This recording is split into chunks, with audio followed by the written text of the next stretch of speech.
Hi, welcome to the Keys to Therapy. Today's episode is all about writing treatment summaries. So, your treatment summary should be as short as this episode's about to be. Basically, a treatment summary, for those of you that are newer to the field or have not necessarily heard that term before, it's exactly what it sounds like. It's a summary of the client's treatment with you. So, if that's individual therapy, group therapy, marital therapy, whatever it is, it is just a basic summary of what it is that you guys did in the session. Now, sometimes a treatment summary is needed if somebody is going to, they need some kind of proof that they were in therapy. So sometimes like a school might ask for it, especially if somebody needs accommodations. A doctor might ask for it if they are putting together a medical record and they want something from the therapist. Psychiatrists sometimes want treatment summaries so they can have an understanding of what you worked on and what the diagnosis is, things like that. Sometimes insurance companies ask for treatment summaries just to make sure that the person needs therapy and they can get a grasp on more of what's going on with them. So sometimes that's needed. There may be a job that you need some sort of clearance for, and they would require a treatment summary. So I know when I worked with the military, that was kind of needed often. If somebody was transferring to a new command or they were going, I worked on a Navy base, so if they were going on a ship, sometimes I would need to provide a treatment summary for the medical officer of the ship. So the person, they could see all the notes, but so they could have a basic idea of what this person went to therapy for and if I think that they're a risk or not. And I know some clients that I've seen in the past, again on base, or who are going into a job where they require some sort of security clearance, they have to disclose that they've been in mental health treatment. And it's usually been like an FBI person, which is, first time it happened, super interesting to me, to be like, here's my badge, like I need you to fill out this form. But they don't want just the notes. They want to understand what my interpretation and my summary was of the person's treatment, because sometimes the notes don't really tell you as much as what it is that these security people are looking for. So sometimes courts request records and you don't have to provide the entire record. Sometimes it's just a summary that will suffice. So there's a lot of reasons why you may need it. Sometimes the client just wants the summary of all the dates and times and stuff like that. And instead of you giving their entire chart and record, especially if you think that there's something in there that may not be the best for them to know or harmful in some way, you may want to just provide the summary. Or maybe that's kind of all that they need. Maybe they don't need their entire record. They just need some of the basics that are included in the treatment summary for their own purposes. So there's many reasons why you may be writing a treatment summary. And I think it's something I know I wasn't really trained on in school. And I was never even talked to about this, actually, now that I think about it. But most jobs, it'll come up at some point. A lot of times you're not given a template on how to write it, but I hope that this will be helpful and you can start creating your own template today. So when it comes to writing a treatment summary, I want you all to make it as brief as possible. The treatment summary needs to come across as very clinical. It needs to be just the most basic information that might be needed. I think sometimes, like I mentioned in the last video about notes, people tend to go too far into things. I don't want to forget this. I want to write it down so I remember. I want to have like every detail in the session documented so when something comes up later, I know exactly when we talked about it. And sometimes, most of the time actually, less is more when it comes to documentation. So with a treatment summary, especially because the main reasons, like I mentioned earlier, that people need them is for somebody else to read them. You don't necessarily want a job that somebody's going into or the school that someone attends to know all these like inner workings and details of this client's treatment, right? Like if the person's there for anxiety, but some of that anxiety is coming from their spouse having cheated on them, that's probably not something the next job needs to really know. They don't need the person's like entire like personal record and information, right? But you can put in there, again, very basics. So there's only a few things that you need to put. The first one, before you even write the summary, especially if you're the one that's going to be sending it off, get a release of information. Number one, don't even start writing the summary yet until you have that release of information that the client signs that says that you're allowed to give this document to whatever agency, whatever job, whatever person, whatever it's supposed to be that they need this for. Get that release. Don't forget. Now, when you're writing the summary, the first thing is obviously to include their name. So I usually do like a to whom it may concern.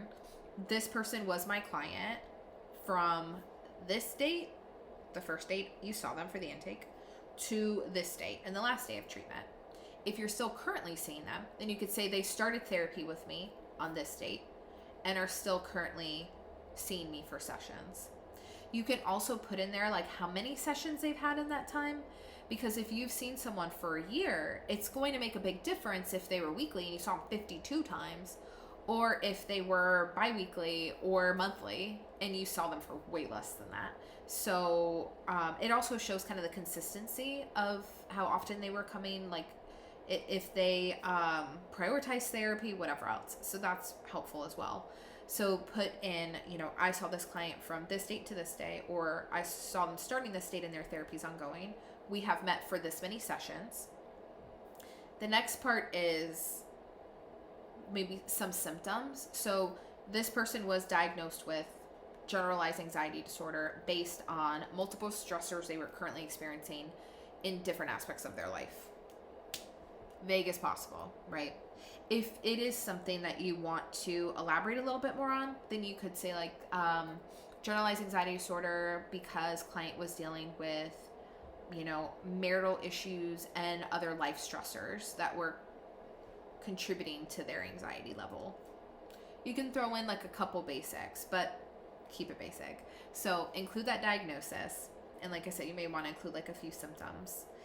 If they have never had any type of suicidal or homicidal ideation, you can put that in there. There's never been a risk for this client, because if they are going through some sort of security clearance and you're not concerned because that's not been in their history, it might be worth it to document that. Sometimes, even though it shouldn't be this way and it's changing, but a lot of people still have a really negative stigma when it comes to mental health. So throwing that in there, especially if the person reading it might have their own bias against it, would be helpful. To be like, hey, this person came in for stressors. Like they weren't experiencing SI or HI. So you might want to throw a sentence in there about that.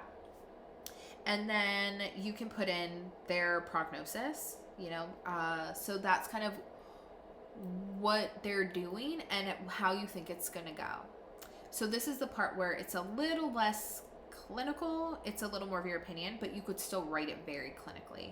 So you could say something along the lines of, client has made consistent progress throughout therapy and is expected to continue doing so.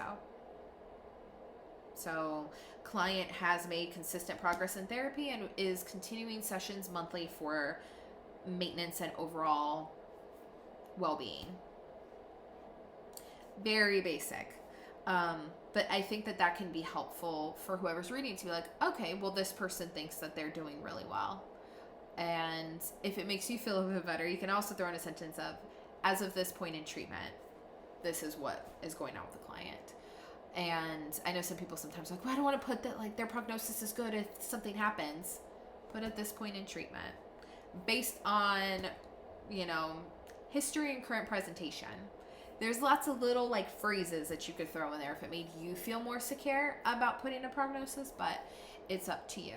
But if you have doubts about this person, if you're concerned, if maybe at the time that they need the treatment summary, they're not doing very well, then you can document that as well. You could say, client is still exhibiting all signs of this diagnosis, and it is recommended that they continue therapy and or medication management, whatever your recommendations are, in an effort to reach their therapeutic goals and reduce symptoms.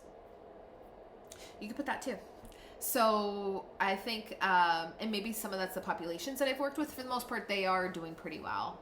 But if you're at a place where somebody isn't, be honest about it. You don't have to give all the reasons why and back it up. If they need more information, they'll ask you for it. If the client wants to provide more information, they can. But on your end, just do the very basics. I think that's going to be your best bet. The less you have written down, the less details, the less somebody can kind of get you for later, right? It's like I mentioned in the prior video with notes. You have to sometimes picture someone reading your stuff out loud. It might even be helpful to you to read it out loud and just see how this sounds. How would you feel if this was your summary? You know, if it's being read in a court, if some random person on a ship is reading it and deciding whether they think you are worthy enough to come in, you're stable enough to come in, that's where you want it to be like very clinical, brief, here's like straight to the point language. Because if they want more info, they can ask. So I think people get caught up sometimes in treatment summaries, especially if you've seen someone for years, of what do I put in? How do I even know what to include? That's it. Get the release, put their name, start date of treatment, end date of treatment if that exists yet, the diagnosis, a couple symptoms that justify the diagnosis, and what you think their prognosis is going to be. Or, like I said, the date that they possibly ended therapy and what those circumstances were like. Anything else, if you want to include that there hasn't been SI or HI, if you want to include something about they were very committed to therapy and made great progress, go for it. But don't make it too flowery, too opinionated, too long. To be honest, just get straight to the point. And I think that's usually the only information someone needs. And again, if they need more, they'll ask you. They'll figure it out. So I hope that that was helpful. I know it's super short, but again, that's how your treatment summary should be. So I think if you can make your own template, even if it's something very basic, that's like 1, 2, 3, 4 in the main points, do it. That's going to save you time later. I'm all about templates and saving time. So if you know that at some point you may be asked to do that, then get your template started now in like a Word document or whatever and have that ready to go. So whenever you do need to write it, if ever, you're prepared. So good luck. I hope that this was helpful. Maybe took a little bit of pressure off you if you were expecting to have to do way more than that. If you want to join my Facebook group or my email list, those links are below. You can kind of see what else is going on in this world over here. And if you want to follow along with future videos, then go ahead and subscribe. And I'll see you next time. Thanks. Bye.